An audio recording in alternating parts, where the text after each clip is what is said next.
우리는 새 사람에 대하여 시리즈로 공부하고 있습니다. 오늘은 새 사람과 사회와의 연관에 대해서 공부를 하려고 합니다. 새 사람과 사회의 연관. 새 사람은 사회와 어떤 연관성을 가지고 살아가고 있습니까? 물고기가 물을 떠나서 살 수 없고 사람은 사회를 떠나서는 살 수 없습니다. 그래서 사람을 사회적 동물이라고 이렇게 부릅니다.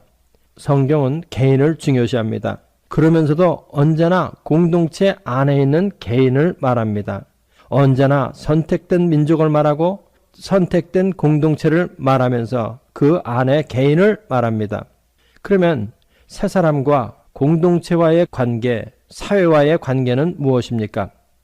새 사람이 현실에 적극적으로 참여한다고 하면 거부감을 가지고 있는 사람이 많습니다. 그렇지만 우리의 현실 참여가 너무 당연하여 그것에 대해서 재론할 필요가 없음은 하나님께서는 이스라엘 백성들이 신음하고 고통하는 것을 보시면서 출애굽에 개입하셨습니다. 이것이 하나님의 현실 참여가 아닙니까? 예수님은 죄에 빠진 인류를 구원하시려고 인간이 되어 오셨습니다. 이것이 현실 참여가 아닙니까? 우리들에게 필요한 것은 현실 참여를 하느냐 안 하느냐 하는 문제가 아니고 현실 참여의 성격을 규정하고 한계를 넘어가지 않는 데 있습니다. 이것은 현실 참여가 화염병을 던지는 것이냐, 또 현실 참여는 영혼구원이다 하면서 개교회의 담장 안으로 들어가는 것이 옳은 것이냐 하는 것입니다. 하나님의 현실 참여는 무엇입니까? 하나님의 현실 참여에는 현실적 이유와 방법과 이상이 있습니다. 우리도 하나님의 이 현실 참여의 이유와 방법과 이상을 알아서 성경이 가르치는 바른 현실 참여를 해야 되겠습니다.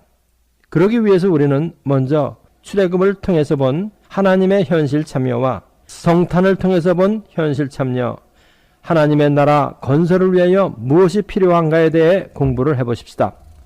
먼저 출애굽을 통해서 본 하나님의 현실 참여부터 우리 공부를 해보십시다. 출애굽기 3장 16절 17절 우리 다 같이 너는 가서 이스라엘 장로들을 모으고 그들에게 이르기를 여호와 너희 조상의 하나님 곧 아브라함과 이삭과 야곱의 하나님이 내게 나타나 이르시되 내가 실로 너희를 곤고하여 너희가 애굽에서 당한 일을 보았노라.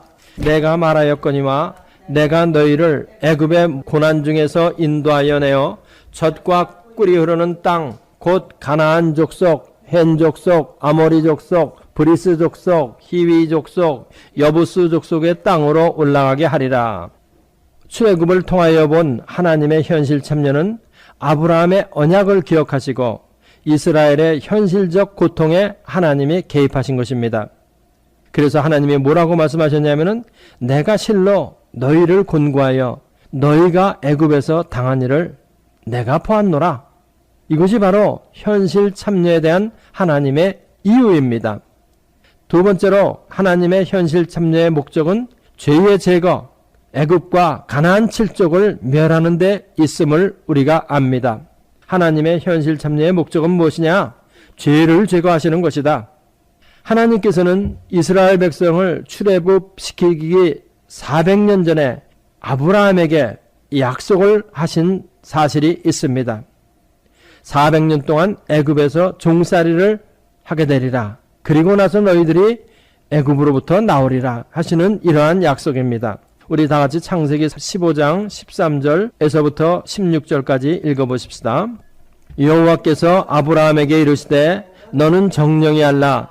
네 자손이 이방에서 객이 되어 그들을 섬기겠고 그들은 400년 동안 네 자손을 괴롭게 하리니 그 섬기는 나라를 내가 징치할지며 그 후에 네 자손이 큰 재물을 이끌고 나오리라. 너는 장수하다가 평안히 조상에게로 돌아가 장사될 것이요 네 자손은 4대 만에 이 땅으로 돌아오리니 이는 아모리 족속의 죄악이 아직 관영치 아니함이니라 하시더니, 여기서 우리는 아모리 족속의 죄를 심판하시기 위해서 이스라엘 백성을 애굽에서 400년 동안 종살이를 하게 하시고 그 종살이에서 이스라엘 백성을 구원하신 후 그 구원해낸 이스라엘 백성을 통해서 아모리 족속의 죄를 심판하시는 하나님의 현실 참여를 보게 돼요.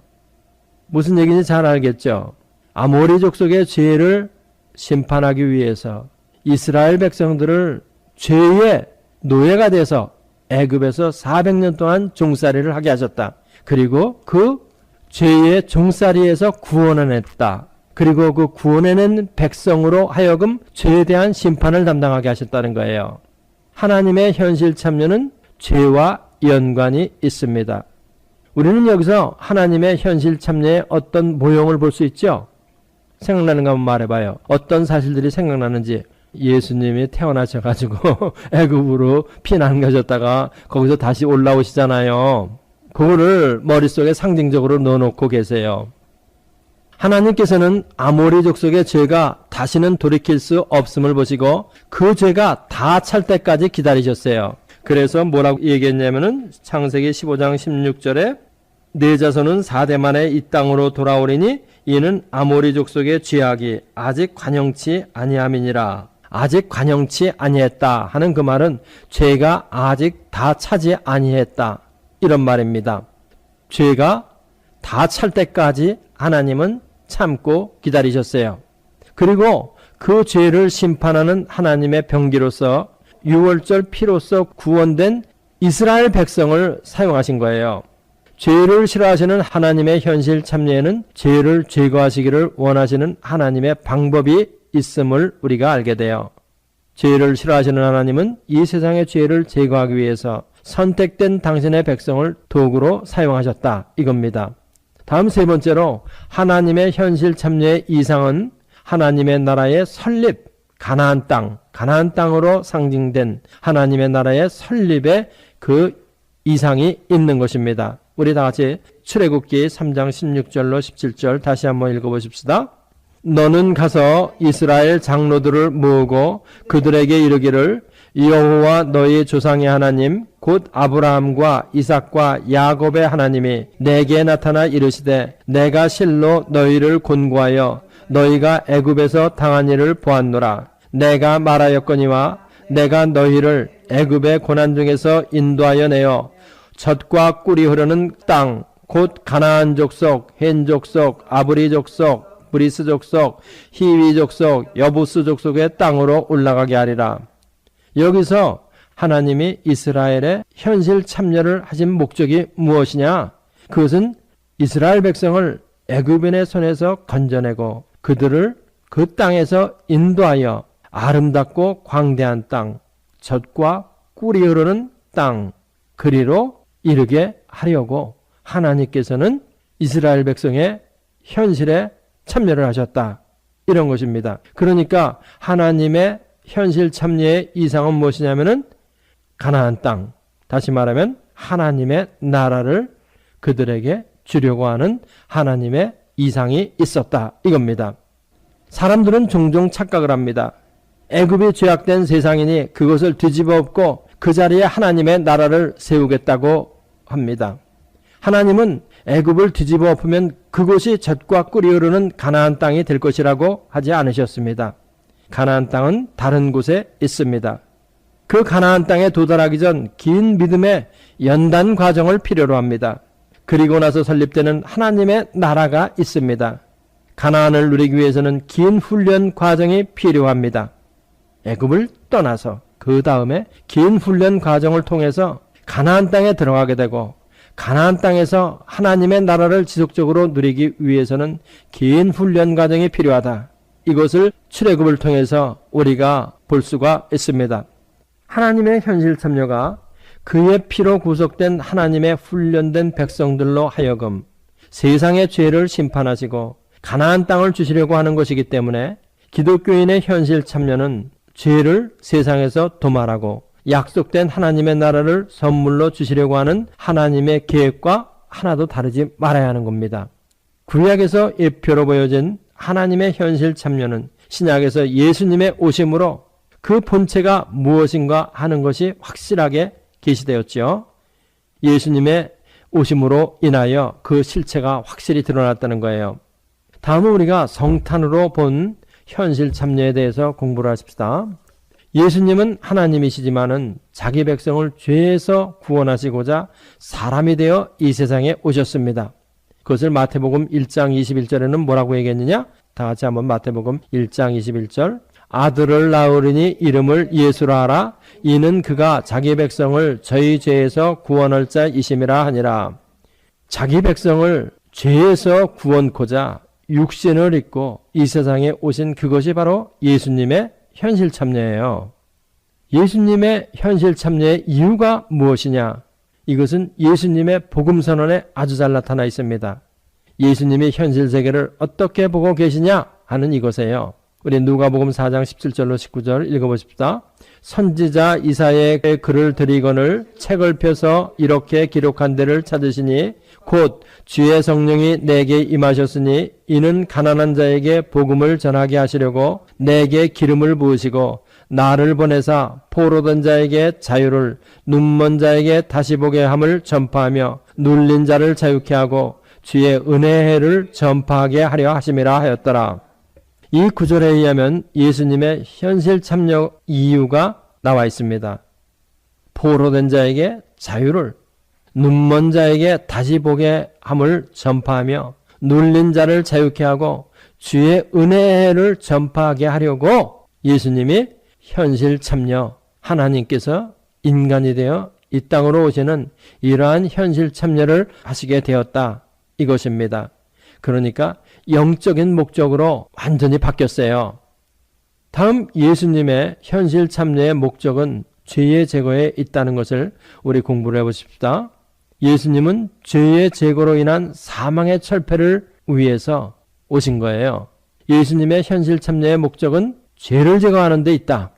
구약에서는 아모리 족속의 죄를 제거하는 데 있었던 것처럼 그것이 상징하는 바 신약에 있어서의 예수님의 오신 목적은 뭐냐면 죄의 제거, 사탄의 제거, 사망의 제거 여기에 있다 이 말입니다. 히브리서 2장 14절로부터 16절까지 자녀들은 혈육에 함께 속하였음에 그도 또한 한 모양으로 혈육에 함께 속하심은 사망으로 말미암아 사망의 세력을 잡은 자 곧 마귀를 없이 하시며 또 죽기를 무서워함으로 일생에 매여 종노릇하는 모든 자들을 놓아주려 하심이니 이는 실로 천사들을 붙들어 주려 하심이 아니요 곧 아브라함의 자손을 붙들어 주려 하심이라. 아멘. 지금 우리가 읽은 이 구절은 예수님이 인간으로 오셔서 십자가에서 죽으시고 성령의 능력으로 살아나셔서 사망을 철폐하심으로 죄의 권세를 완전히 무장 해제하시는 것을 말하고 있죠. 그렇죠? 그 다음에 예수님의 현실 참여의 이상은 하나님의 나라의 설립에 있다. 예수님께서 오셔서 사망을 철폐하시고 죄의 권세를 멸하신 이유가 바로 선택된 백성들로 하여금 하나님의 나라를 누리게 하려 함에 있다. 여기에 대해서 공부를 해보십시다. 누가복음 17장 20절로 21절 다 같이 바리새인들이 하나님의 나라가 어느 때에 임하니까 묻거늘 예수께서 대답하여 가라사대 하나님의 나라는 볼 수 있게 임하는 것이 아니요 또 여기 있다 저기 있다고도 못하리니 하나님의 나라는 너희 안에 있느니라. 예수님의 이 말씀에서 하나님의 나라는 너희 안에 있다 이렇게 말씀하시는 거예요. 이 너희 안에라는 말은 엔토스를 번역한 말인데 이것은 inside, 사람의 마음 안에 있다 이런 말이에요.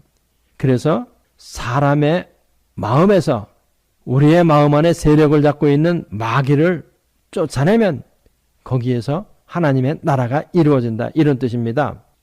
예수님이 오신 이유가 하나님의 나라를 우리에게 주시기 위함인데 그 하나님의 나라는 1차적으로 어떻게 이루어지는 것이냐? 다시 말하면 완성된 하나님의 나라는 어떻게 이루어질 것이냐? 우리의 마음 안에 있는 마귀의 세력을 쫓아내는 것으로 1차적으로 이루어진다는 거예요. 그리고 성취된 하나님의 나라는 마지막 때에 예수님의 재림 후에 있을 것이죠. 여태까지 우리가 공부한 것을 요약하면 예수님의 현실 참여는 마귀에게 고통을 당하는 하나님의 백성에게 하나님의 나라를 누리게 하도록 함에 있죠. 그렇죠? 다음에 우리는 이제는 하나님의 나라는 어떤 나라이냐? 이거에 대해서 확실히 알아야 할 필요가 있습니다.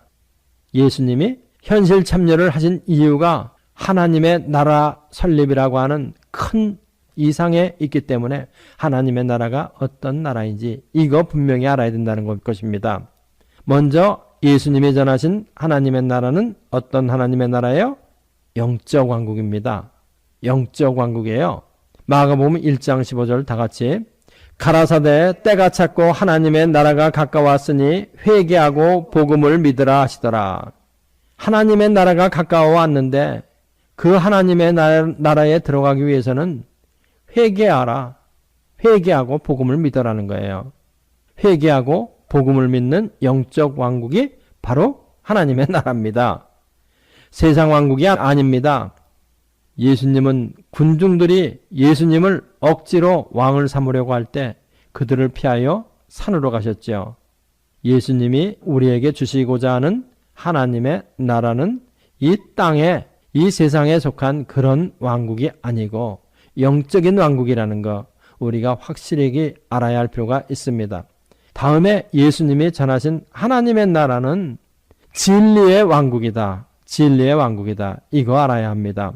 요한복음 18장 36절 37절 우리 다 같이 예수께서 대답하시되 내 나라는 이 세상에 속한 것이 아니라 만일 내 나라가 이 세상에 속한 것이었다면 내 종들이 싸워 나로 유대인들에게 넘기우지 않게 하였으리라. 이제 내 나라는 여기에 속한 것이 아니니라. 빌라도가 가로되 그러면 네가 왕이 아니냐? 예수께서 대답하시되 네 말과 같이 내가 왕이니라.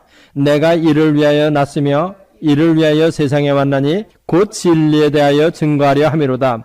무릇 진리에 속한 자는 내 소리를 듣느니라 하신대.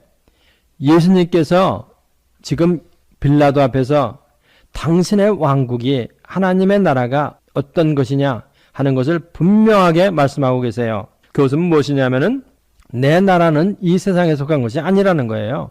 내 나라가 이 세상에 속한 것이었으면 내 종들이 싸워서 나로 유대인들에게 넘기우지 않게 하였다는 거죠. 그렇기 때문에 이제 내 나라는 여기에 속한 것이 아니다. 예수님이 분명히 말씀하세요. 예수님은 왕이긴 왕인데 내가 어떤 왕이냐? 나는 진리의 왕이다. 네 말과 같이 내가 왕이다. 내가 이를 위하여 났으며 이를 위하여 세상에 왔다. 곧 진리에 대하여 증거하는, 진리가 무엇인가 증거하는 그러한 왕으로 나는 왔지 세상 왕이 아니다. 아주 분명히 천명하셨습니다.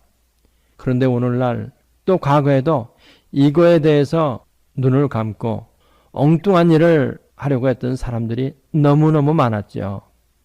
캐톨릭의 교황이 그랬고 또 현대에 있어서는 사회복음을 전한다고 하는 사람들, 그러면서 정치운동으로 정치활동으로 밤을 새우는 사람들이 기독교의 이름을 빌려서 수없이 있어 왔습니다. 우리가 분명히 알아야 할 것, 예수님이 전하신 하나님의 나라는 세상 왕국이 아니다. 그것은 진리의 왕국이다. 우리 이거야 분명히 알고 믿어야 합니다. 다음에 현실 참여를 위해서 무엇이 필요하냐? 이거를 우리가 또 공부를 해야 할 필요가 있습니다. 현실 참여를 위해서 무엇이 필요하냐? 두 가지가 필요합니다. 첫째는 훈련된 백성이 필요하다. 두 번째는 정화된 교회가 필요하다. 이것입니다. 훈련된 백성과 정화된 교회.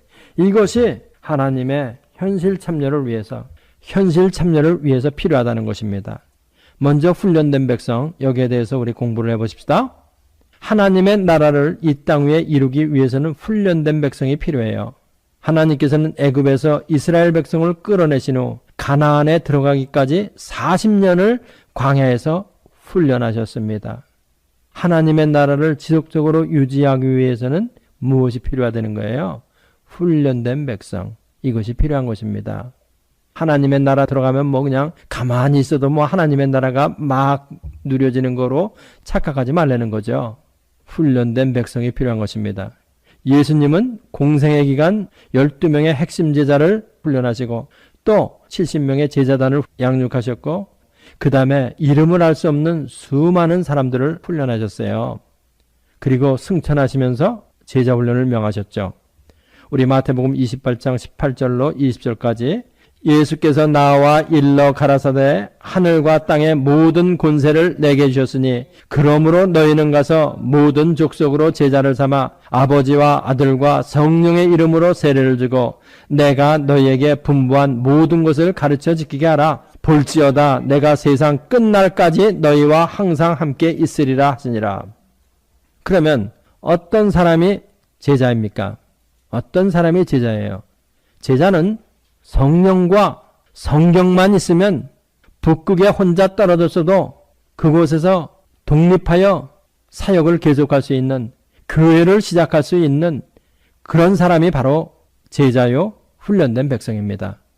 북극에 혼자 떨어져 있어도 성령과 성경만 있으면 그곳에서 독립된 사역을 계속해 가면서 할 수 있는 사람, 바로 이런 사람들이 제자요 훈련된 백성이라는 것입니다. 작고하신 오카는 목사님은 제자의 정의를 평신도는 교역자 없이 존재할 수 없다고 하시면서 제자를 목회의 동역자라 이렇게 정의를 하셨습니다. 저는 이런 제한된 목적하에서 제자 훈련을 하는 것을 반대하는 사람입니다. 왜 그러냐? 사도행전에 나오는 제자들은 핍박을 받아 흩어졌어도 그곳에서 전도를 시작하고 교회를 시작했습니다. 이것에 있어서는 사도고 평신도고 구별이 없었습니다. 그 사람들은 교육자들이 없으면 교회를 할 수 없으니 사도들에게 교육자를 보내달라고 청원하지 않았습니다. 그 사람들은 언제 어느 곳에 어떤 곳에 있었던지 간에 독립하여 독립된 사역을 하면서 그곳에서 교회를 시작했어요. 바로 이런 사람들을 그 시대의 불신자들이 뭐라고 얘기했느냐? 연병과 같다고 이렇게 말했어요. 이런 사람들의 앞에서 그 거대한 로마 제국이 400년이 못 되어 무릎을 꿇은 거예요. 이런 사람들이 제자입니다. 그렇기 때문에 제자 훈련의 목표는 목회를 돕기 위해서 하는 것이 아니고 언제 어디서나 그것이 북극이라 할지라도 거기서 전도를 하고 교회를 시작할 수 있는 이러한 독립적인 사역자로 키우는 것, 바로 그것이 제자훈련입니다. 거기까지 세워주는데 우리가 제자훈련의 목표를 정해야 합니다. 개교회에서 교육자의 목회를 도와주는, 그래서 교육자 없이는 존재할 수 없는 이러한 정도의 수준까지 세워주는 것이 제자훈련이 아니라고 저는 확실하게 믿어요. 다음에 정화된 교회가 필요하다고 그랬는데 정화된 교회라는 것은 도대체 뭐냐? 정화된 교회는 먹고 배부른 까닭에 예수님을 따라다니는 사람들이 모인 교회가 아니에요. 저는 어느 전도자의 테이프를 들은 적이 있습니다. 자기네 교회에서는 목사님이 전도 이렇게 선창을 하면 모든 교인들은 따라서 한 사람 이렇게 복창을 한대요. 또 목사님이 11조 그러면은 교인들은 따라서 150만 원 이렇게 외친대요. 저는 이런 복음을 목회를 위해 포장된 복음이라고 부릅니다. 또 정화된 교회는 대형 교회가 아닙니다. 저는 인터넷에서 이런 설교를 들은 적이 있습니다. 그 설교자가 하는 말이 나는 여기 앉아있는 수십 명의 교인을 바라보고 있지 않습니다. 나는 전 세계에 퍼져 있는 수억 명, 수십억 명을 바라보고 있습니다. 이렇게 말하는 것을 제가 들었습니다. 저는 이 말을 들으면서 어쩔 수 없이 이런 생각을 했습니다. 당신이 바라보고 있는 그 수십억 명과 예수 그리스도와는 무슨 관계가 있습니까?